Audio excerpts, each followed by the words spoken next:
From the Watergate building in Washington, this is Hotline TV. Now here are Hotline editors Amy Walter and John Mercurio.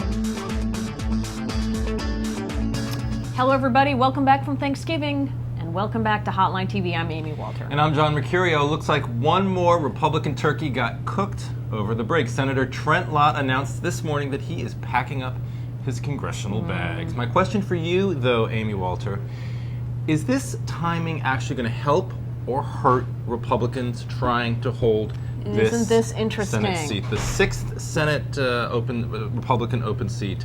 A big problem for them, but with the timing. Right, so of it, the timing is I think there are two pieces. The first timing is it's coming at quite a bad time for Republicans who've had their morale tested every day, whether it is at on the White House front or you're seeing more and more Republicans on the House side announcing their retirements. I think you're going to probably see even more after the Christmas break when folks spend a lot more time with family. possibly Ted Stevens in Alaska Potentially. talking about the possibility. So now the question is, what we know Senate seats, the governor gets to appoint normally, where we don't have special elections. However, there are these new Senate ethics rules that say if you retire in the year 2008, there's now a 2-year window in which you cannot lobby. Which is why Trent Lott may want to step down at the end. He said in his press conference today he's going to step down at the end of 2007. That would mean he'd only have to wait a year. Exactly. That's a lot of right. That would be a big problem for Republicans to have to run a special election. Right. Without the help. Maybe not a big problem, but it's not as helpful. This is still a very Republican. You see the Republican Party in Mississippi, obviously Haley Barbour being reelected comfortably,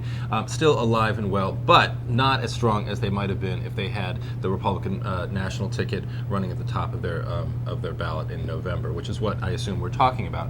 And it really sort of, if they do decide to hold a special election, negates what could be the most interesting national debate about this race, because it would be the most sort of ruby red Republican Senate race, open seat Senate race this year, where the Democrats could sort of the sort of anybody but Clinton Democratic presidential candidates could revive their argument about, look, if she is our nominee, she puts our national party at risk of losing Senate seats that they should be able to win. Well, but you know what? Even if, let's say that she is essentially the de facto nominee 90 days from now, if she has been successful and going through the February 5th, and it looks as likely, if it looks likely that she's the nominee, they can still use this argument. They would still use it in a special election, and that may be something that. Right. Okay, what are we hearing? Michael Moore, Chip Pickering, Roger Wicker. Obviously, Trent Lott in his press conference, used some pretty heavily loaded words. Talked about how we need a new generation, a younger generation, even said people in their 40s. Right. Well, Chip Pickering is exactly 44. In the middle of his 40s. Yeah. Roger Wicker, not in the middle of his 40s, and no other Republican, at least on the short list right now. The only question about Chip Pickering, and so we're starting to hear some rumblings that maybe he's not the pick, would be, again, if you're running in a year like this, nobody likes Washington. Even in a Republican state like this, they're not really in love with Republican members of Congress or Democratic members of Congress. Maybe it'd be better to have somebody who doesn't carry the baggage of a congressional voting record. That may be the only reason to pick somebody that's not Pickering. They just reelected Haley Barbour, their governor, by about 150%. And what was his experience before, coming to Mississippi? 150%? Back to Mississippi. 150, pretty close, give or take a few. But was sort of a Washington lobbyist. So you can regain your Mississippi roots. The real question is, will Democrats be able to get anybody to run here, knowing how ruby red it is, knowing that it could be held in a presidential election cycle, much tougher, as we pointed out.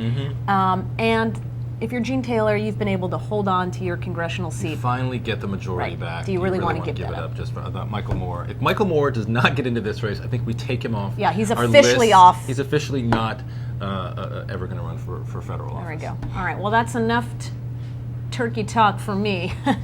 My Thanksgiving leftovers still waiting for me. Actually, they're in my office. I'm good. No, I'm great, but thank you so much for that. But we will see you next time on Hotline TV. Oh, I just stole your line. Go ahead, say that. Okay, tomorrow, Hotline TV. Be there.